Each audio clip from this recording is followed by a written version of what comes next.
A little concerning Myles Garrett, banged up. So he talked about the injury to his shoulder and then continuing to play on. I felt a pop during the run play. So it is a shoulder, left shoulder injury? Yeah. Have you had any exams on it yet? No. See them all. MRI tomorrow at UCLA probably? I mean, where would we decide to do it? I'm not going to come out unless it's falling. It's already falling on. So I want to win just as much as the rest of these guys want to win. I see the determination in their face every time we go out there, and I'm not here to let them down. I'm going to give them every ounce of effort I got. I don't care how I'm feeling.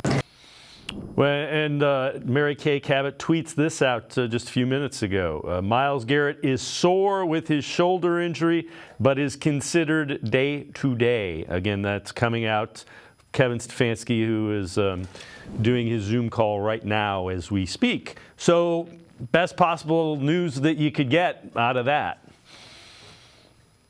Well, you know what that tells me? That tells me if the guy was willing to finish the game, let's harness this sucker up, let's needle it up, and let's go out there and do what we got to do. Look, there's things you can do with Myles. Maybe you're going to have to cut his snap count.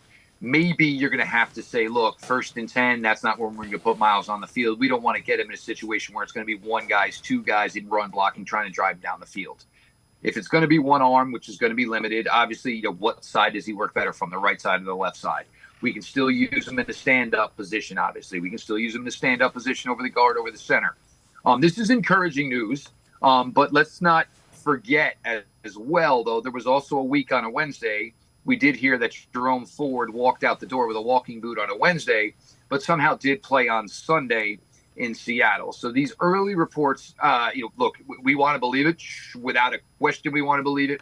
But early in the week. And then the other thing is how quickly does the soreness go away to where maybe the arm can at least become somewhat functional. But I got to be honest, and I'm glad you guys were able to get that in here, because Dave and I were joking here that it's hard for us to all do our work right now because basically the Browns are operating like a West Coast team, and everybody who covers them are East Coast folks. But it's good to get the news. Obviously, it's not ideal that your starting cornerback and your top defensive linemen are all dealing with these shoulder injuries. The Browns are a physical football team. They play this way, and this is, they've had defensively. They've been kind of fortunate to this point. Eventually, this stuff's going to catch up with you. It is the NFL. But as far as, and we were all waiting, we knew it was going to be Mary Kay, obviously. As far as, the tweet we all would have hoped for Mary Kay, if he could have said this one, this one, this one, or this one, this would have been the dream scenario, yes.